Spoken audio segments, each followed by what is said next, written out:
Olá, vamos dar continuidade então à nossa aula introdutória. Falamos sobre como deu início, então, essa questão da interpretação, a busca pela correta interpretação das escrituras. No vídeo anterior, a gente fez um breve resumo sobre a escola de Alexandria, que foi onde iniciou a metodologia alegórica, o método alegórico de interpretação bíblica, onde o sentido literal era abandonado e havia um sentido oculto por trás de cada palavra nas escrituras. Hoje a gente vai falar sobre a história de Antioquia, uma escola que ela, ao contrário da escola de Antioquia, de Alexandria, ela busca, a sua busca é pelo sentido literal das escrituras, e ela foi fundada por Luciano de Sam, eu sempre tenho dificuldade de falar esse nome, Samorata. Ele, grande erudito, um estudioso da palavra de Deus, um grande erudito, ele foi condenado à morte por inanição, né? Ele para ficar sem comer, porque morreu à míngua, né? Como a gente diz, porque ele se negou a comer carne sacrificada a ídolos. E aí, antes disso tudo, né, claro, ele funda a escola de Antioquia, fazendo oposição aos ensinamentos da escola de Alexandria. E alguns nomes da escola de Antioquia que eu queria trazer para vocês, alguns representantes ah, que se que eram contra, né, o método alegórico, foram Teodoro de Tarso, João Crisóstomo e Teodoro de Mopsuestia. E quais os princípios, então, de interpretação que a escola de Antioquia, em oposição à escola de Alexandria, ele vai trazer? É, é a sensibilidade pelo sentido literal da escritura e não pelo sentido alegórico, só que eles não negam, em definitivo, algumas passagens alegóricas da escritura. Para eles, tinham também algumas partes que eram, sim, é, alegóricas. Eles buscavam não a intenção deles ao ler o texto, mas qual era a intenção do autor a escrever aquele texto.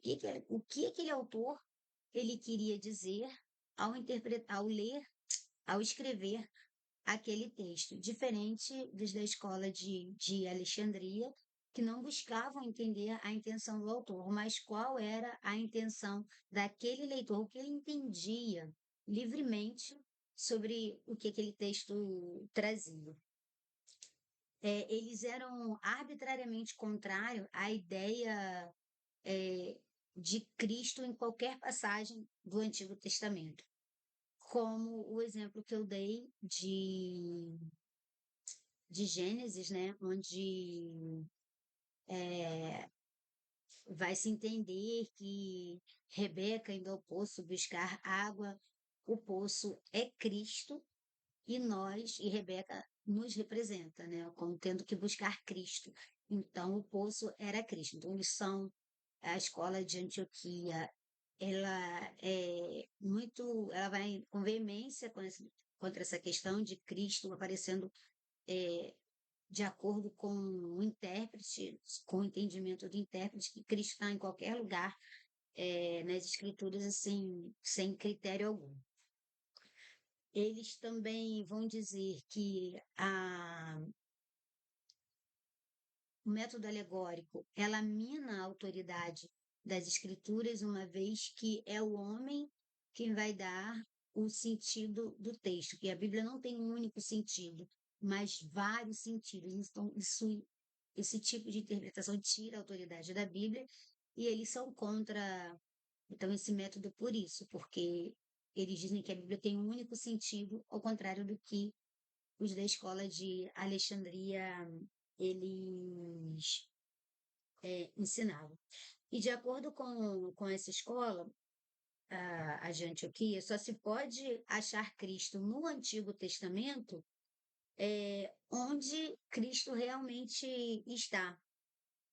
Por exemplo, eles falam que defendiam que o Salmo 22 é um salmo messiânico, porque o próprio Cristo vai mencionar esse salmo na cruz, quando ele fala: Deus meu, por que me desamparaste? Então, de acordo com a escola de Antioquia, Cristo realmente só está no Antigo Testamento se o Novo assim o disser, como, por exemplo, o apóstolo Paulo se referindo a Adão.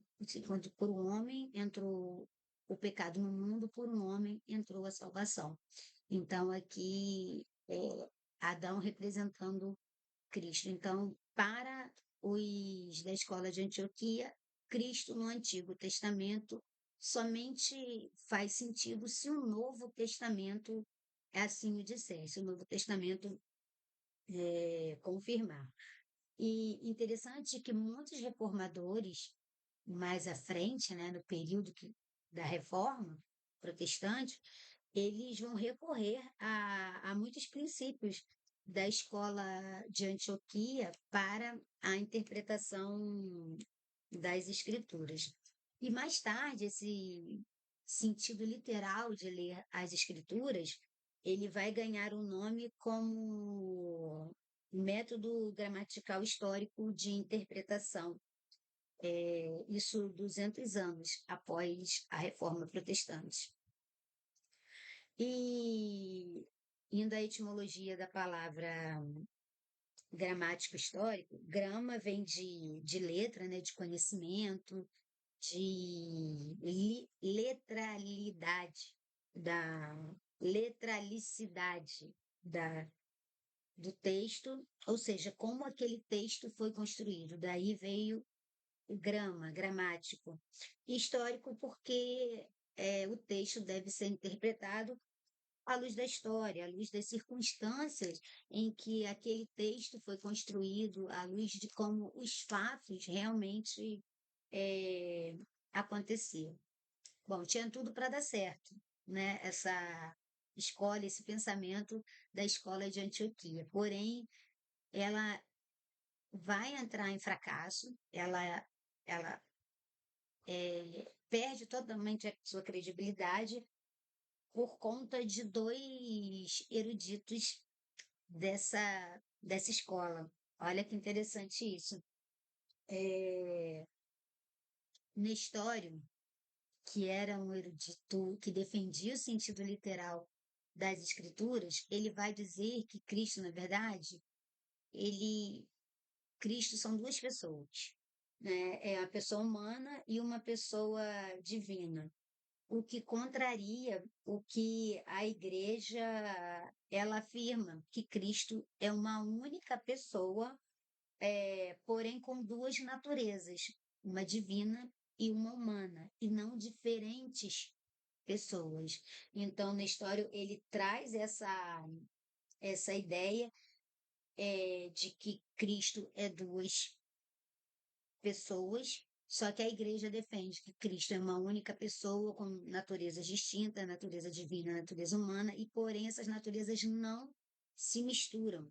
É, que isso é o grande mistério da natureza de Cristo, né? Sendo uma pessoa com duas naturezas, essas naturezas não se misturam quando ele encarna como Jesus.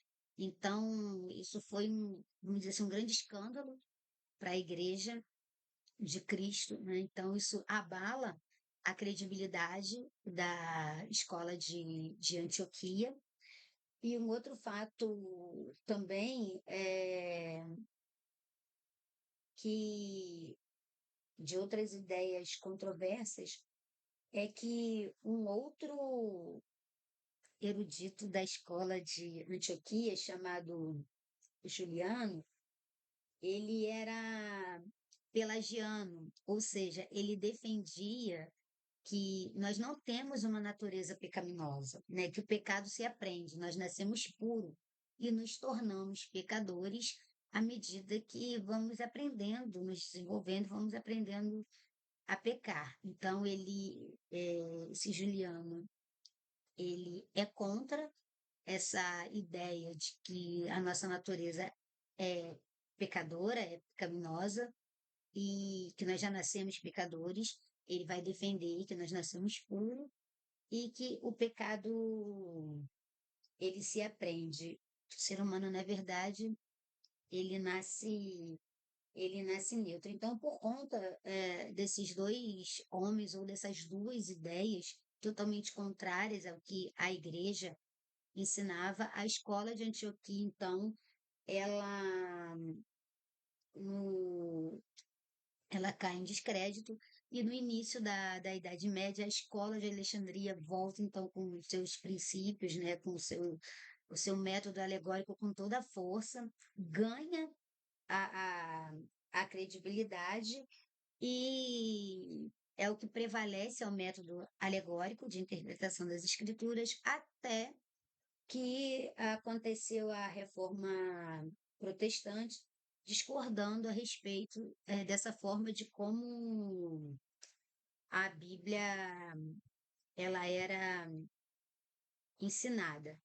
E a igreja que era então só a, a Igreja Católica Apostólica, ela vai se tornar Igreja Católica Apostólica Romana, com esses ensinamentos onde o bispo de Roma, ele vai se declarar o pai da cristandade, né? É de onde vem o termo papa e essa isso foi o que aconteceu antes da reforma, onde a Bíblia era interpretada então é, e copiada pelos monges, que eram copistas, né, onde eles se familiarizavam tanto, como eu disse, com os textos sagrados e acabavam, então, desenvolvendo esse método alegórico de acordo.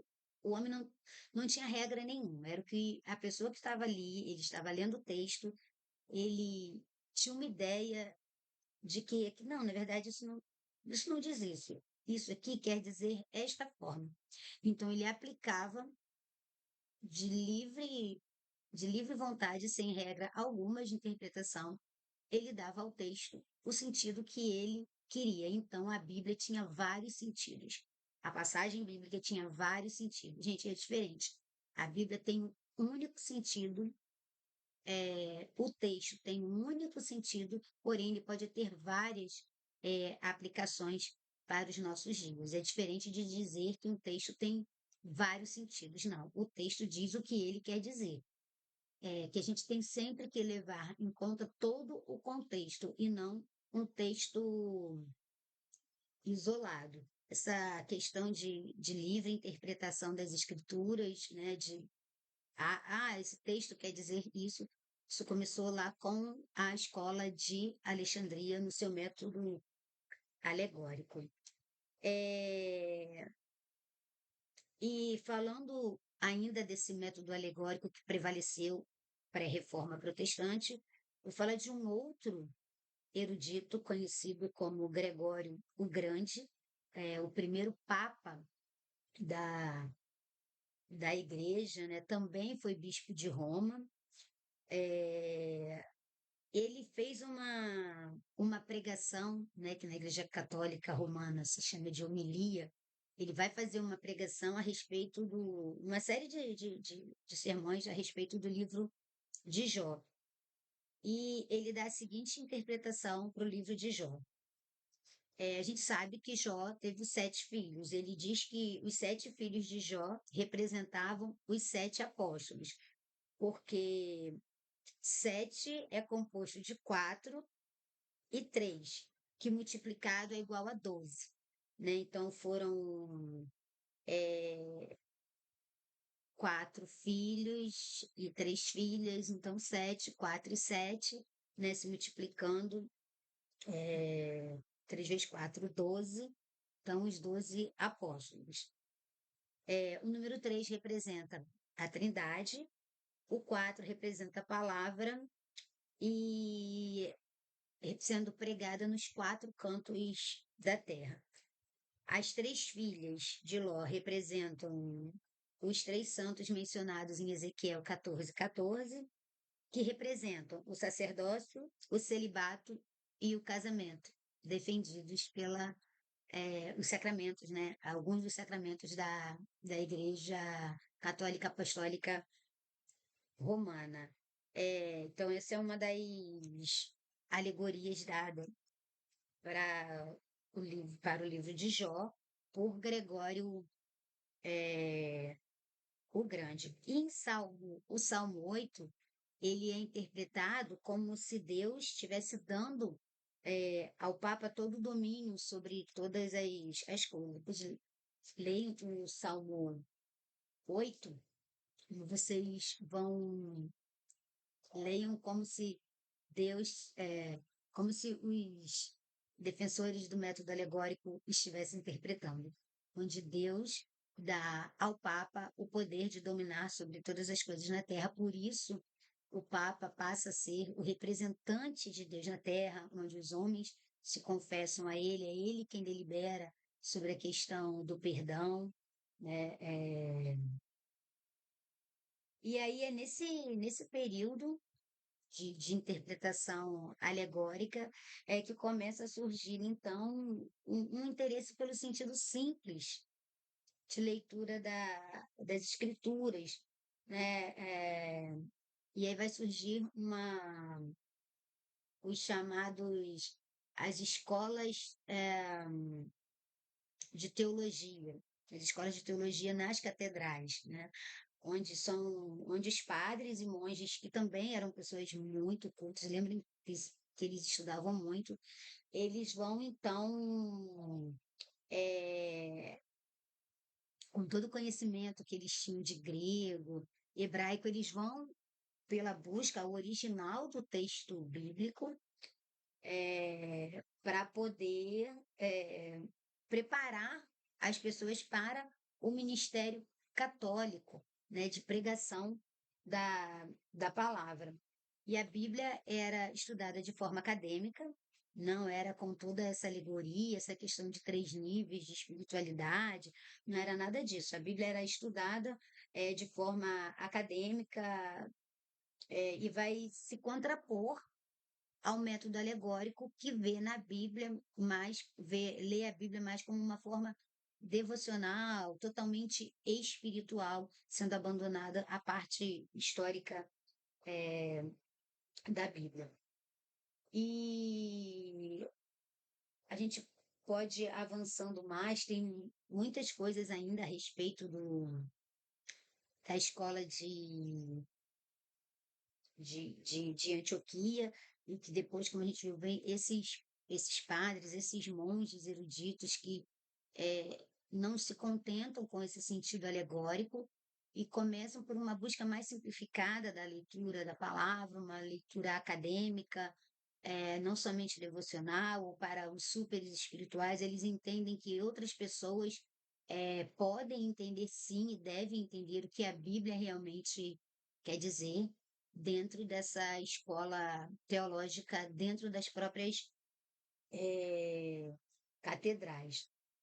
E é muito interessante que, dentro desse contexto, surge a Ordem dos Mendicantes, que a Igreja Católica chama de São Francisco de Assis, né? De Francisco de Assis, era filho de família muito rica, né? Então, ele, em uma visita a Roma, ele se surpreende com a riqueza da igreja, das catedrais, com tanto ouro, com o ambiente onde os padres e o Papa viviam, e a população carecendo necessidade, né, numa realidade muito oposta àquela que a Igreja Católica estava ostentando, que ostentava, e então incomodado com isso, ele começa a ler a Bíblia também no sentido literal, e aí então ele tem a consciência que Jesus era pobre,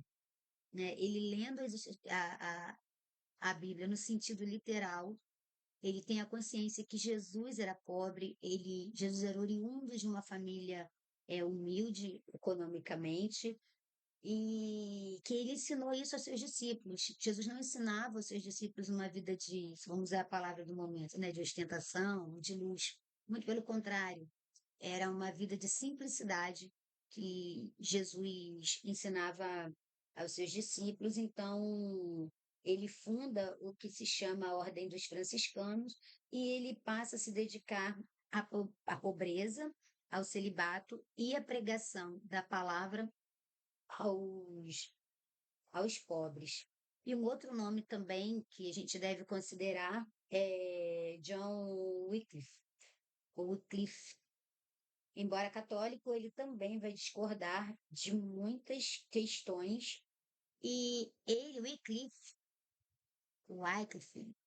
tem as formas de pronúncia realmente é, divergem. Mas, enfim, o que importa é que ele foi considerado um pré-reformador. Ele foi um dos primeiros a traduzir a Bíblia para o inglês. Lembrando que a reforma não aconteceu em um único lugar, né? Esses reformadores, eles estavam em diferentes países. A gente pode falar disso também numa outra aula, né, sobre a reforma protestante propriamente dita. Aí sim cabe falar de cada desses reformadores, onde alguns foram expulsos de seu país de origem por pregar o contrário do que se era ensinado a respeito da palavra de Deus, e ele foi considerado também um herege e morto por ter traduzido a Bíblia, porque ele estava tornando a Bíblia popular, né? Então, a gente tem essas ideias, né, pré-reforma. E daí, com essas duas principais escolas, a escola de Alexandria e a escola de Antioquia, a gente tem a busca pelo, pelos princípios hermenêuticos, né? Ou as regras da interpretação bíblica. Depois vem o período pós-reforma, onde os reformadores, eles, então, como eu disse, eles fazem uso desse princípio da escola de Antioquia, do sentido literal, pelas escrituras, né? Hoje a gente chama de método gramatical histórico, ou histórico gramatical, onde se respeita o que a letra do que o autor escreveu, e histórico porque a gente considera as circunstâncias em que esses livros da Bíblia foram escritos e respeitando a atuação do Espírito Santo com cada escritor da Bíblia em seu tempo, em sua história, sua personalidade, sua forma de escrever, e que o escritor, que o autor de cada livro, ele quis dizer exatamente o que ele escreveu, e que a Bíblia está ao alcance de todos, né? Que a Bíblia não tem muitos sentidos, que uma passagem não tem muitos sentidos. Ela tem um sentido, é o que o texto quer dizer, mas ela tem várias aplicações. A gente pode, sei lá, pegar, por exemplo, o Salmo 23, né? Ainda que eu ande pelo vale da sombra da morte, não temerei mal algum, porque tu estás comigo. É, está dizendo exatamente isso. Ainda que eu ande, ainda que a minha vida corra perigo, não temerei porque tu estás comigo. Esse é o sentido. Quais são as aplicações? Eu não sei qual é o vale da morte que você está passando. Talvez seja uma questão realmente de saúde física, talvez seja o seu casamento pode estar chegando à morte, o fim. Então, está tão fraca espiritualmente que para você isso beira a morte. Isso são aplicações que podemos fazer. Mas o sentido é que, ainda que a minha vida corra perigo, eu não vou temer, porque o Senhor está comigo. Então, espero que vocês também tenham gostado e até o nosso próximo encontro. E aí sim, vamos dar início aos princípios básicos ou à introdução para a interpretação bíblica. Até o nosso próximo encontro.